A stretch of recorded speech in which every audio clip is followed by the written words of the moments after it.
All right, so these are the specific heat practice problems for this lesson. The first thing, guys, look up here. You can see the data table that gives you specific heats for these different things. Water isn't an element, it's a compound, but aluminum an element, copper, iron, granite is kind of a mixture. So they're different. Notice the units. We talked the other day about how sometimes it's a unit of kilogram or Kelvin, those kinds of things. So, like I said, this is just the practice problems. If you feel super confident on it,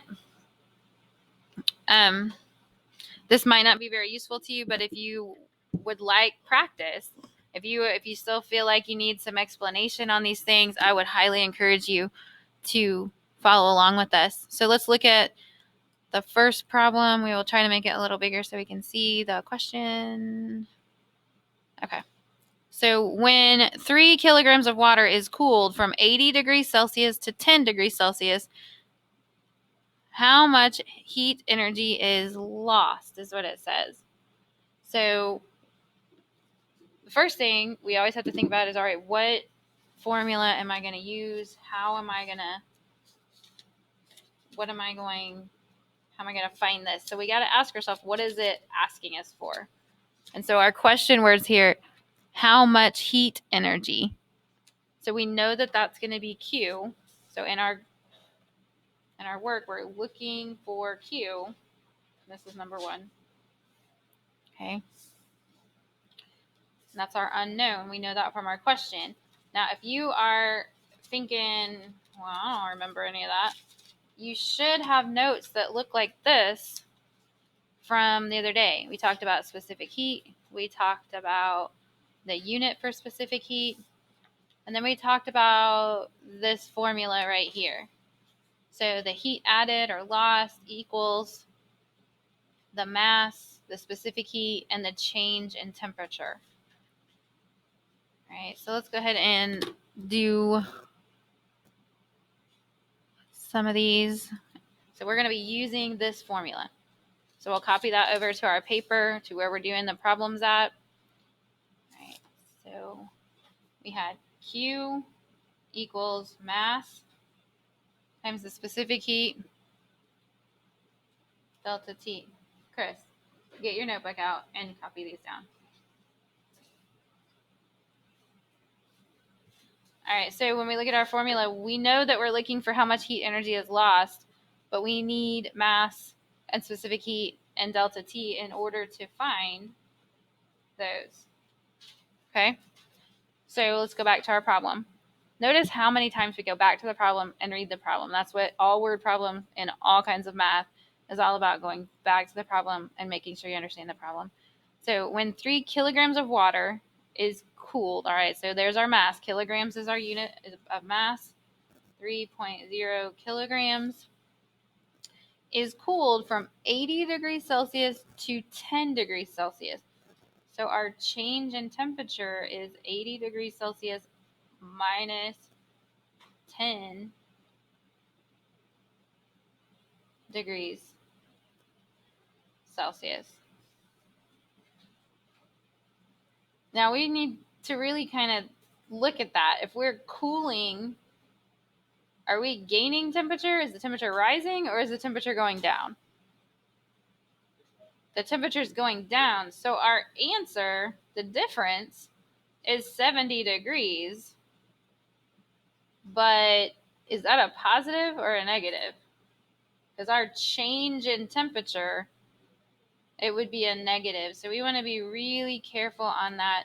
And let's go ahead and label that so that we have it cooled or went down or something like that. All right, now we know we're looking for Q. We know mass, specific heat. Well, that doesn't say that in the problem. So where am I going to find that? I guess I can't do the problem, right? No, go back to your data table. In the data table, the specific heat of water is 4.179 joules per gram degree Celsius. So since this is the number that they give us, we're going to go ahead and use that. But we remember from yesterday, water was 4.18, which matches. It's just we have more significant digits on this one. So I'm going to go ahead and write my specific heat just like it shows me because I want to use the number that we're given. Now, I have a small problem. Do you see the small problem in this question? We have, somebody said units. Okay. The units on mass are kilograms, but the units on my specific heat are grams. So let's look at our problem. We want to look back at our problem. It says 3 kilograms, and it's asking about how much heat energy is lost. So it doesn't give us, we don't have to find any secondary mass, so we can decide which one do we want to change. I think it's going to be easier to change kilograms to grams, but you can do whatever you want to, okay?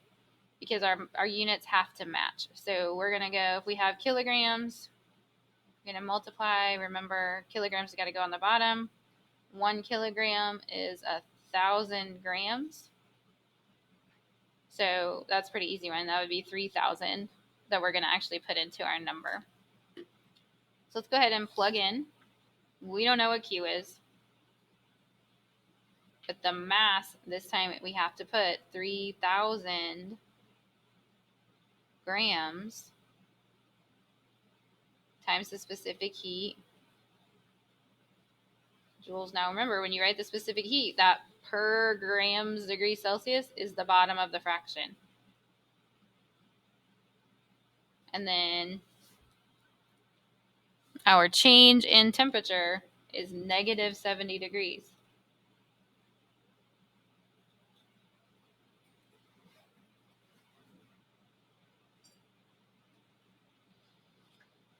All right, so before we do any math, our grams cancels, our degrees Celsius cancels. We have joules, which is the unit that we want for Q. So then we're just going to plug into the calculator.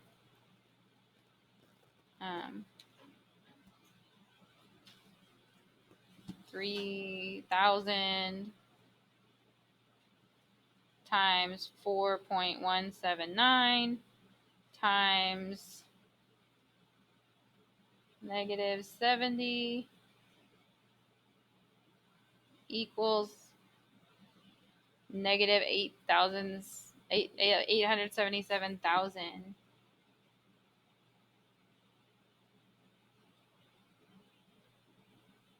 And our unit was joules. So that equals Q.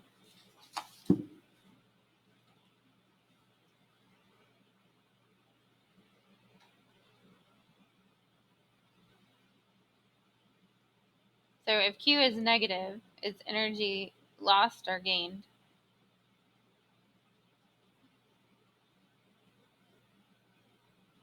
Remember what it said? How much energy in our question? How much energy is lost?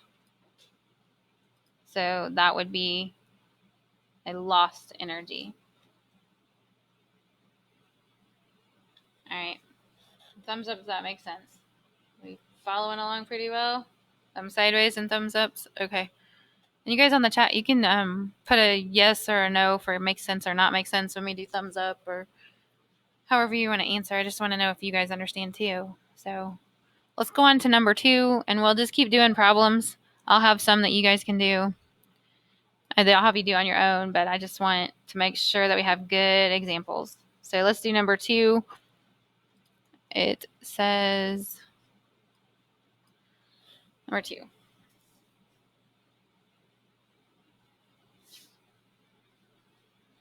How much heat is needed to raise 3 kilogram piece of aluminum from 30 degrees Celsius to 150 degrees Celsius? All right, well, where's our question? How much heat is needed? So that's the Q. We know we're going to use our formula. Q equals mass times specific heat, change in temperature. So I need these other variables in order to make this formula work. Why is specific heat CP?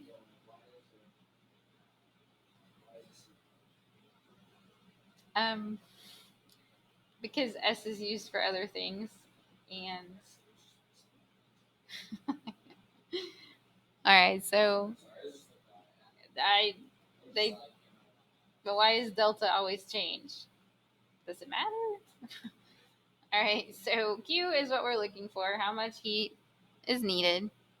So 0.30 kilogram piece of aluminum. That's our mass.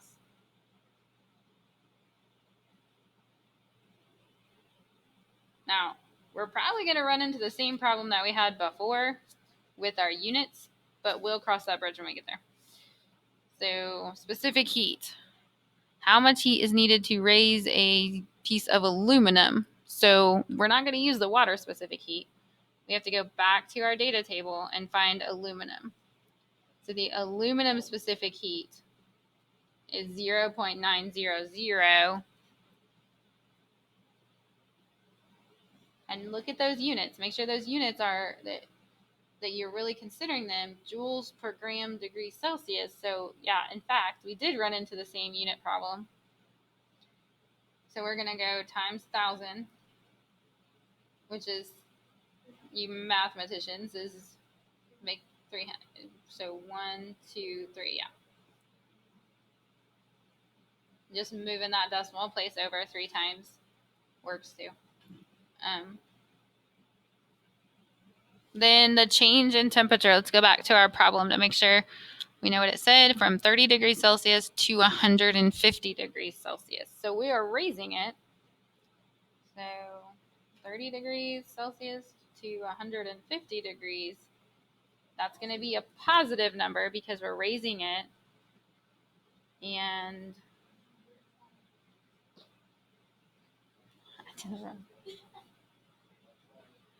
yes, Abby is correct. It is 120. All right, so the change in temperature is 120. It rose. It didn't go down. It rose. It's a positive change. So we're going to go ahead and plug in our numbers. Q equals 300 grams times 0.900. Make sure that is written correctly. And then times 120 is our delta T. So you look at your units, grams, grams, degrees Celsius, degrees Celsius. We're left with joules, which is what we want for Q. So then Q equals, just plug it into our calculator. You guys can probably do it in your head, but I'm going to pull in my calculator so I don't make a silly mistake.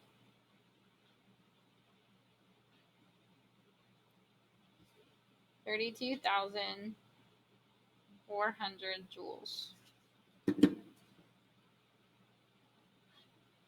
So Q is positive.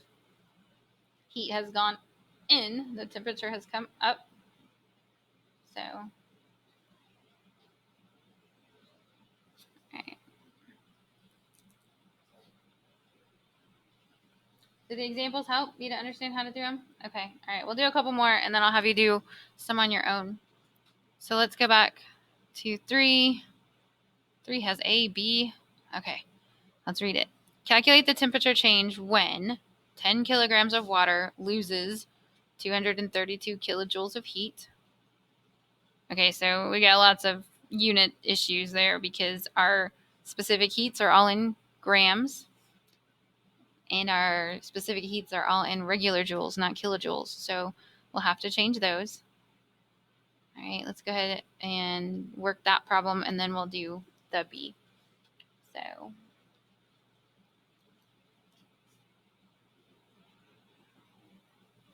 3A, calculate the temperature change. So we're looking for delta T. We go ahead and write our variables down. This is our unknown, is delta T. And 10 kilograms of water. So that's our mass, but we need that to be in grams because that matches our specific heat. So we're going to move 1, 2, 3. We'll have 10,000 grams. And then we are working with water, so we can use that same You guys have probably memorized the specific heat of water at some point. Okay. And then it says 232 kilojoules is our heat. Well, kilojoules isn't what we want. We want regular joules. So we can do the same process. We can just move our decimal 3 times. We'll get 232,000 regular joules so that we match our specific heat. All right, so let's go ahead and plug into our equation.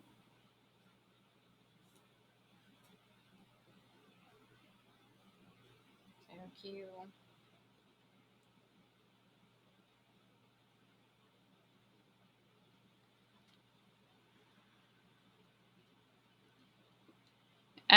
Jackson asked a good question on the chat. He said, "Are we doing significant numbers or not?" Yes, we should always do significant numbers. I don't think that I talked about that yet. Thank you, Jackson. So you caught me.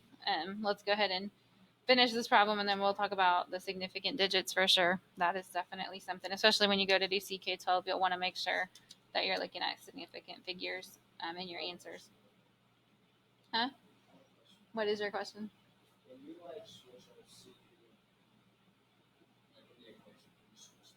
Switch them in order? Yeah, because multiplication, it doesn't matter what order you multiply them in. It just it's fine. I don't know why you would, but you can. He asked if you could switch the order of the mass, the specific heat, and the delta T. And you can, but I don't know. I know that it is easier sometimes when you just get in a pattern of doing something. So there's our problem. Our grams cancels. And we still have joules over degrees Celsius because we haven't found that yet. So we're going to go ahead and do the math that we can do, which, I'm going to use my calculator so I don't make a silly mistake, but you guys can probably do that first part in your head because you are all mathematicians. So 10,000 times 4.179. Okay, so we have 41,790 joules degrees Celsius equals, we haven't done anything over here yet. So then, in order to get delta T by itself, we are going to divide by this number, or the same thing.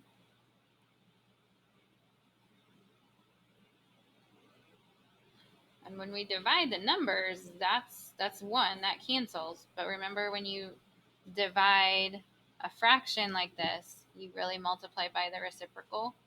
So you're going to go degrees Celsius over joules so that both of these can cancel. So you're left with delta T. But you got to do the same thing on both sides. So you're going to go divide by same concept here. You're going to actually multiply by degrees Celsius over joules because you flip when you multiply by a fraction. Joules cancels. I'm left with the degrees Celsius, and that's what I wanted. So, yeah, we're going to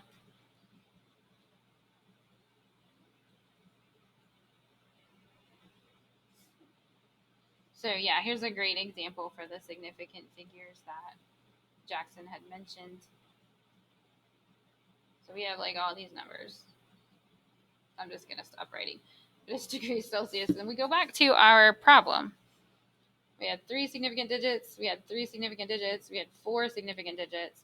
So we need to have 3 significant digits to match the lowest number. Here's our 3 numbers. The 1 will tell the 5 to stay the same. So our actual answer is 5.55 degrees Celsius equals our delta T. And you can't see that, but okay. So there's a lot to think about when you do these kind of problems with the units and making sure that you plug things into the right place. All right, let's look at B. And it is kind of the same question. Calculate the temperature change when All right, so why don't you go ahead and do B on your own? I'll give you a couple of minutes to do B on your own, and I'll show you the answer in just a second. So kind of a race. You guys will probably win.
Okay, I'm done. Are you? Some of you are. Okay. Well, let's look at what our answer should look like and pull the question back up there so we can see it. So how many of you got 10.2 degrees Celsius? Okay. Let's look at no answers, so hopefully you did. But so we had kilojoules. We had to change that to regular joules in order to cancel it with our specific heat that we had listed. So we had grams already. We didn't have to change that number, so we could just plug that right in. And so then we multiplied and we canceled our units and we got joules over degrees Celsius just like we did before. And we should have divided 1,960 by 192.5 and we got 10.18 because it kept repeating. But the three digits because there's a little period right there, so that means all three are 3. And then we had 3 significant digits in our specific heat that we were listed. So we need 3. So remember that period at the end of a number makes all of them significant. So when I remember that little sneaky rule, some of you may have just put 10 because of there's only one number, and it would only have one if it didn't have that little sneaky period there. So let's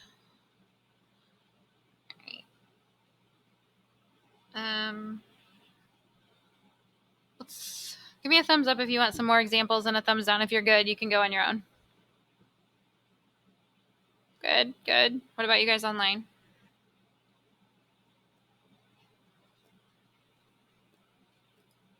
No answer. Okay. All right. Well, I tell you what, you guys, let's go ahead and look at the paper and see how much we have. There are 16 problems here. So go ahead and let's go ahead and do this one down here, number 16, because it throws a real monkey in the works in that it gives you calories instead of joules. So let's do number 16, and then I'll let you go ahead and work on them on your own. And let's do that. Yeah, we're going to scroll down and do number 16, and then I'll let you work on your own. I know most of you said that answered anyways. Most of you said that you kind of knew what you were doing, but I just want you to have a good example of with all the units. So we're still using the specific heat formula. We know we still need the same variables, and hopefully as you've done these examples, you have this memorized in your head by now. Hopefully that is the purpose of practice. Practice makes perfect, repetition causes memory. So the temperature of a sample of iron with a mass of 10 grams. Okay, so there's our mass. No, you don't have to change grams because our specific heats at the top are all in joules per gram degree Celsius. Okay, so it changed from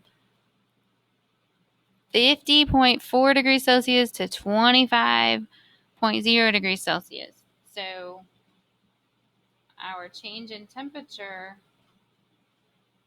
to 25, did I go up or down? Did you get 25?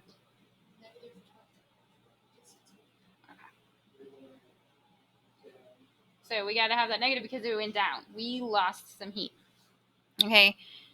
Then it says with the release of 47 calories of heat.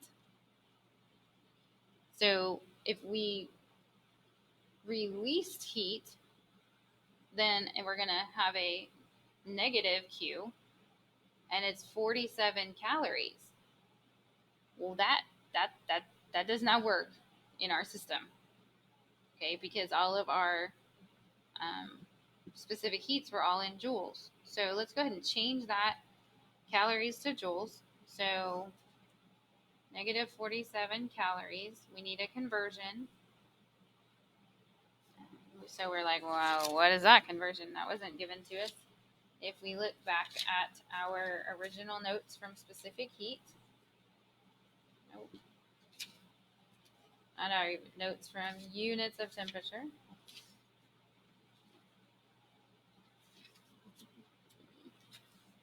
find those because we want to show you how to use your notes. I want to show you how to make sure that you are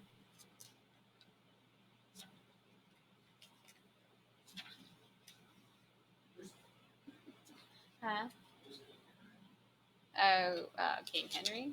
King Henry is a king from England, but that was the access code for another test. Okay, so if we look at our notes from the units of heat section, we know that 1 calorie is 4.186 joules, and because the joule is the standard unit that we're going to use. So 1 calorie, and you cannot see what I'm doing, is 4.186 joules. So then we're going to multiply, okay, negative 47 times 4.186 is negative 196.742 joules. All right, and I have invaded my workspace here, but that's our Q. So for sake of clarity, I'm going to just move my work down here, and we're going to start our problem. We're going to plug in our numbers. Negative 196.742 joules is my Q. My mass was 10.0 grams. Now I don't know. I'm trying to find the specific heat of iron. And my delta T was negative 25.4 degrees Celsius. Okay, so 10 times 25.4 is 254. I can do that one in my head. Grams degrees Celsius. And then we still have our specific heat.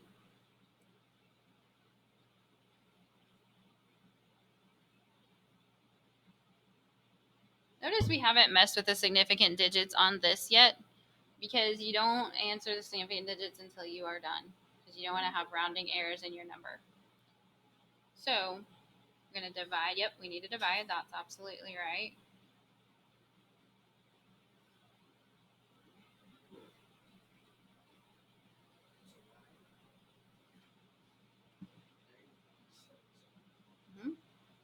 So 196.742 divided by 254 is 0.77457448 joules per gram degree Celsius. Now, Now we go back and you cannot see what I'm doing. Now we'll go back and look at our significant digits, okay? Because that's way too many. Come to our problem. We had 2, we had 3, we had 3, we had 3. So we're going to go with 2 significant digits. So our answer right here would be 0.77. The 4 tells the 7 to stay the same. Joules per gram degree Celsius. No, because remember, we had a negative Q and we had a negative change in temperature, so those negatives cancel out. All right? And think about specific heat too. Can specific heat be negative?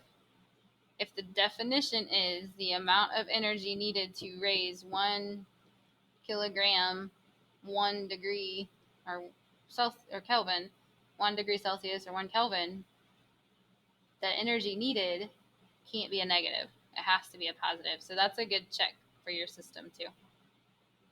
Okay. All right. I'm going to let you go and work on those.